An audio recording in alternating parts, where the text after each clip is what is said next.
Hello, my name is Lee Prentice Bradley, and the way my name is signed is by signing the letters L and B as a shortened form of my name.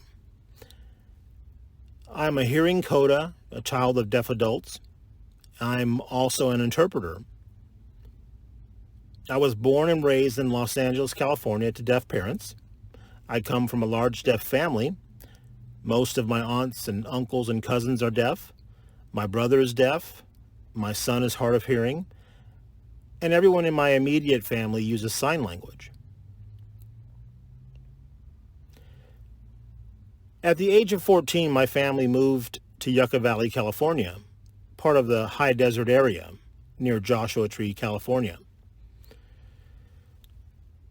Joshua Tree is famous for its giant boulders, and climbers from all over the world travel there each year for a challenge. It was a big adjustment moving from a big city to a small desert town. Compared to LA, Yucca Valley is a very quiet town with a lot less to do. But in time, I fell in love with the desert life and the quiet solitude and the clean air. At night, the stars were so bright and beautiful. In the spring, the variety of wildflowers and the plant life peculiar to the desert are a beauty to behold. So we lived in Yucca Valley for about 6 years. And in that time, we met a few deaf people that my family would hang out with from time to time. After high school, my family moved to San Diego, California in 1992. I didn't have any plans for life after high school. No plans to go to college or take any classes. I had worked at a few places in town, but they weren't jobs I was very interested in. So one day my mom tells me to look into the community college Asl Interpreter Evaluation program. I decided why not and applied. The evaluation panel consisted of a seasoned coda hearing interpreter, a deaf ASL ITP interpreter training program teacher, and a seasoned ASL hearing interpreter. All three were very experienced at evaluating interpreters and very supportive of new interpreters coming into the field because of the especially acute need for interpreters at the time.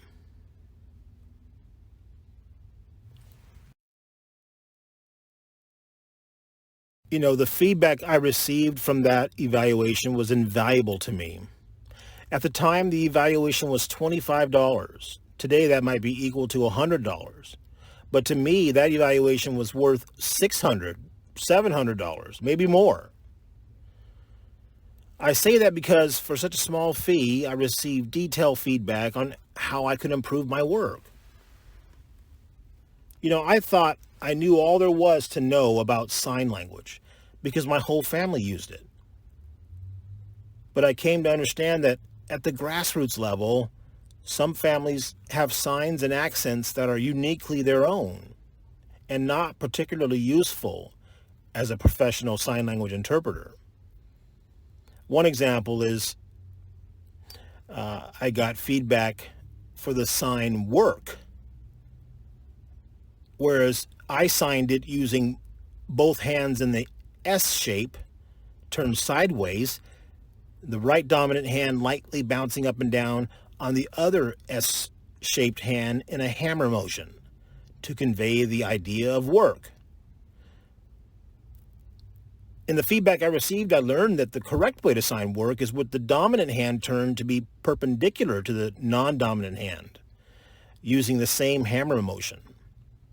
Another example of feedback I received is when signing numbers such as 23, 24, 26, 27, 28, and 29. For the first number, I would sign V3 or V4 and so on. Instead, I learned the correct way to sign numbers is that in that range is to use the L hand shape instead of the V hand shape for the first number in the series of numbers. There was other feedback I won't share here, but imagine all of that for only $25. The interpreter evaluators were also very supportive and encouraging of my goals of being an interpreter. Second question, who and what inspired you to become an interpreter? Well, I grew up around interpreter friends of the family and have always looked up to the work they do and wanted to do what they were doing to earn a living.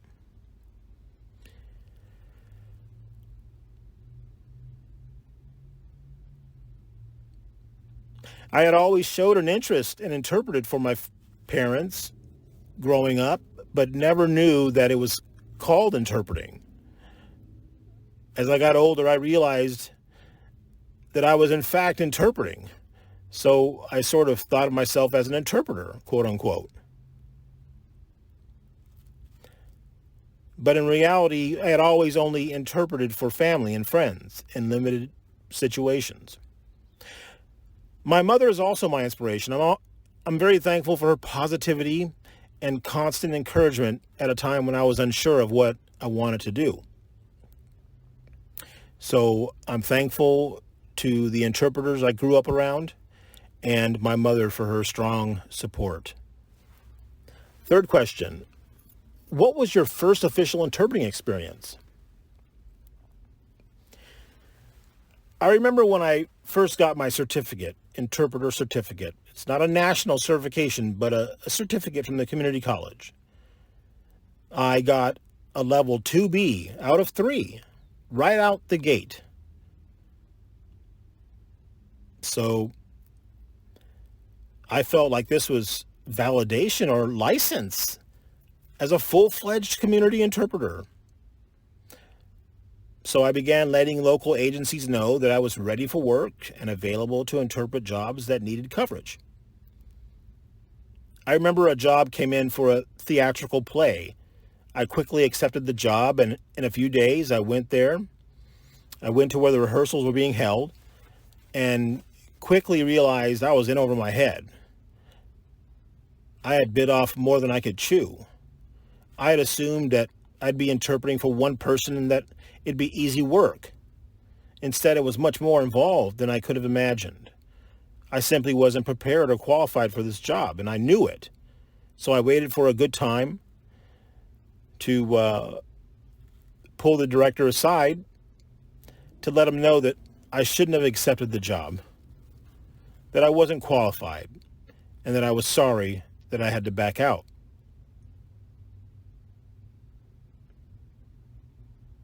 It was a humbling experience. I learned a valuable lesson about accepting work judiciously. On looking back, I can see how going through an ITP or IPP interpreter training program would have spared me some of those mistakes on my journey. I thought it wasn't necessary because, after all, ASL is my first language. But work as an interpreter requires much more than knowledge and ability to use sign language. There's so much more information in our world that we have to digest and be aware of to be effective as interpreters.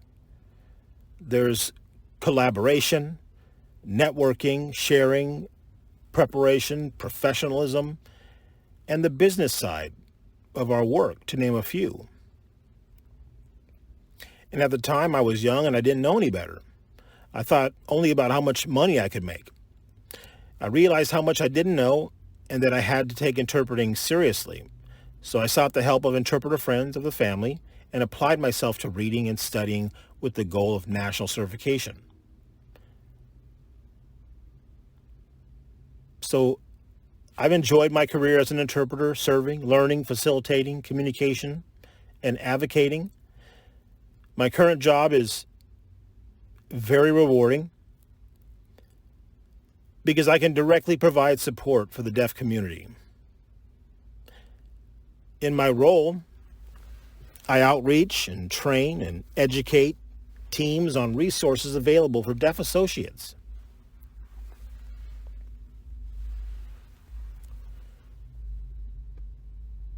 I can't explain how happy it makes me feel to see deaf associates having opportunities to move ahead and assume leadership roles.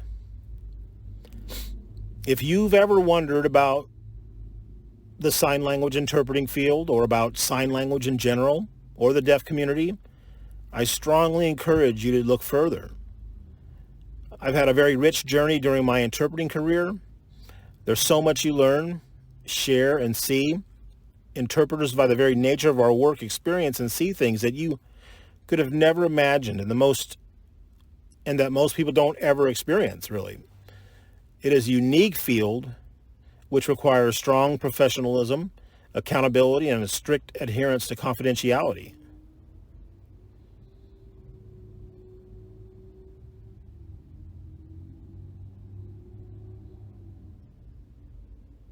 So we can't afford to lose the trust put in us as interpreters.